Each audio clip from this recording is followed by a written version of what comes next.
About 7 years ago, I had just graduated from college with a job at a great nonprofit, and the crushing weight of hundreds of thousands of dollars in debt on my shoulders. All I could think about each month as I deposited my paycheck, only to shell it all back out to pay for rent, an absurdly high amount for a tiny closet in New York City, was that I had to find some other source of income. If I had to lose sleep and work 2 jobs just to keep myself afloat, then that's how it would have to be. It was a Wednesday evening, and I was about to exit the train station after work and walk to my apartment, when a brightly colored sky blue flyer stuck to the wall at the turnstile caught my eye. Cash flow problem? Need money fast? We can help you. It'll only take 15 minutes of your time. Underneath the block letters was a telephone number, and even though I scanned the piece of paper top to bottom and even turned it over to check the back, I could find no other information on the flyer. I punched the number into my phone for future reference and headed up the stairs to my tiny apartment to eat instant noodles for dinner. Again. Fast forward another 6 months, and my financial situation was sending me into a panic. I had barely made a dent in my loans, and I knew that despite my best efforts of money managing, there was absolutely no way I'd be able to pay down my debt with the job I had now. I had to supplement the income somehow, and that's when I remembered the flyer. I resolved to give it a shot, after all. If it really only required 15 minutes of my time and paid even a little bit, it'd be worth a try. And I know what you're thinking. I had completely lost it if I was trying to get money through some sketchy Subway ad. And believe me, in hindsight, I know how terrible it sounds. But at that moment, sitting in my poorly furnished box of an apartment, shivering in the dead of winter because heat was just too expensive, knowing I had nothing to look forward to but another instant noodles meal that night, I was desperate. And so I called. The phone rang 3 times, and just as I decided to hang up, the tone clicked. "Hello?" a raspy voice whispered into the phone. Hello, I saw your ad on the subway and I was wondering." Yes, the voice hissed. "Come to 215 East Houston Street tomorrow night at 7:30. We will explain everything then." Then, the person abruptly hung up. For whatever reason, despite waking up with a bad feeling in my stomach the next morning, I mapped out the trip from my job to the address the person on the phone had given me. I saved the directions in my phone and went about my day, praying that this would work and it wouldn't be some crazy organ harvesting ring or human trafficking who would sell me into Russian crime lords. At 7:30 at night, I was outside 215 East Houston, my teeth chattering as I waited for the glass door to open. It was a huge building that looked mostly like office space, and the lights were still on in most of the building. I didn't see any silhouettes when I looked up, which lent a sense of unease to the already uncomfortable situation. After all, it was a Friday night at 7:30, and not a single person had walked past me in the 5 minutes I had been standing there. A definite oddity on the Lower East Side. I involuntarily shivered again and checked my watch. 7:32. I pulled out my phone to dial the number again and was just about to hit call when the buzzer blared loudly. I pulled open the door handle and jumped into the lobby, relishing the swoosh of warm air. The intercom crackled and the same voice that had answered the phone rasped, "Take the West Bank elevators down to B3. Another buzzer rang, and I pulled open the next set of doors, turning left. An elevator was waiting when I reached the West Bank corridor, and B3 had already been selected. I waited to feel the plummeting feeling of the elevator descending, but instead, I felt pulled forward. Not quite the sensation I had been expecting. When it reached the floor, the elevator chimed and opened into a long, sterile white hallway. I stepped out of the elevator, and as the doors closed and the elevator took off, and right before the external set of doors closed, I caught a glimpse of what looked like a tunnel. What the heck? I thought to myself. I proceeded down the hallway, which was empty, save for a steel door at the very end.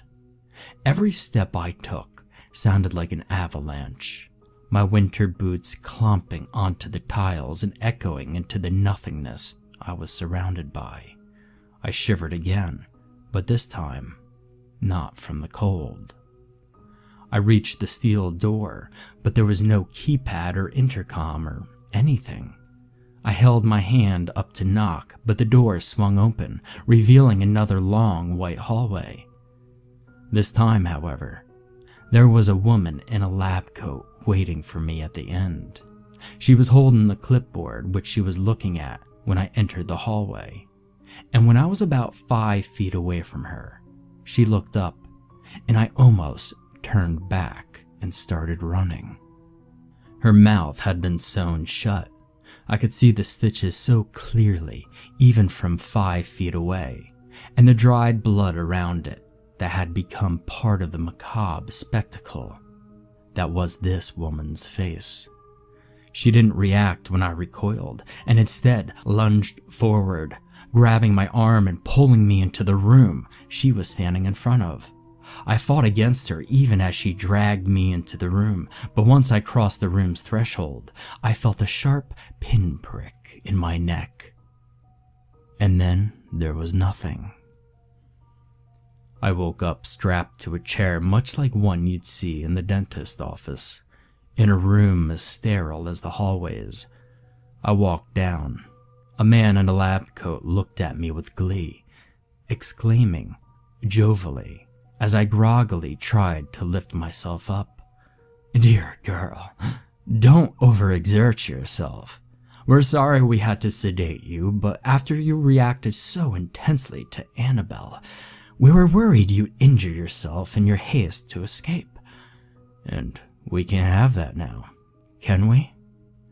For whatever reason, his upbeat demeanor freaked me out even more than the woman with the mouth stitches. I curled myself into a ball. "What do you want with me? What is this?" I asked, barely above a whisper. He beamed at me. "We don't want anything from you, unless you give it to us." He let out a short, ugly bark that I assumed was a laugh. "We're interested in studying the efficiency of a new drug delivery system. We obviously can't try it with a new drug if we don't even know if the delivery system works. So we needed healthy volunteers to help us out. You will be heavily compensated for your troubles." When I didn't speak, he continued, "It's a small implant in the base of your spine, loaded with a small placebo that should have absolutely no effect on your physiology. It'll pass through your system in 30 days, and for your gracious contribution to medical science, we'll be giving you $50,000 up front, and another $150,000 after the month is over." My mouth dropped open in spite of myself. 200 grand for them to stick a small implant in me?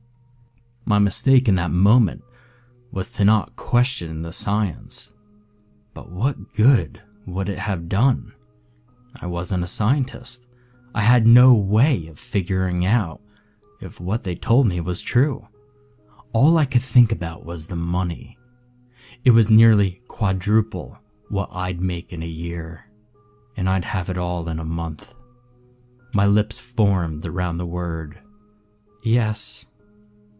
And so, that night at 10:06 p.m., I left 215 East Houston Street with a small implant in the base of my spine and $50,000 burning a hole in my pockets.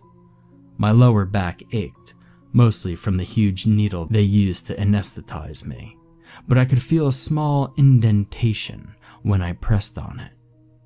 Before I left, I was asked to return to the location every week for a quick physical exam, and upon the 4th exam, once the placebo had passed through my system, the implant would be removed and I would receive the last of the money. I could hardly wait. A week passed without incident, and Dr. G, short for Giggles, the absurd nickname I had given him, was as jovial as ever when I arrived at 215 East Houston Street. He poked and prodded me with all manners of needles and forceps, and after about 30 minutes, he seemed satisfied. On my way out, I looked down the hallway and saw Annabelle staring back at me, her eyes as dead as the skin around her mouth. I turned away. Something was different the following week. When I pressed on the indentation, it somehow felt so much bigger than it had the week before. It was almost like I had a hunchback. I felt lethargic every morning, my bones aching like they had been rearranged in the middle of the night and returned to their original positions haphazardly. I was somehow more sensitive to light and noise than I had ever been before. In the morning of my checkup, I woke up with an immense nausea that I could not shake. I called in sick and spent the morning prostrate over a garbage can, willing the discomfort to go away. That night, the nausea had somewhat abated, but the ache had worsened. Somehow, I managed to make my way to 215 East Houston Street, and as I walked those familiar halls, a sense of deep fear settled in my stomach. Dr. G was waiting, his smile even more haunting in the wake of my physical issues. "Hello, hello," he chirped excitedly, patting the chair. "Let's get right to it." As he turned me over to look at the implant, I began to explain my symptoms.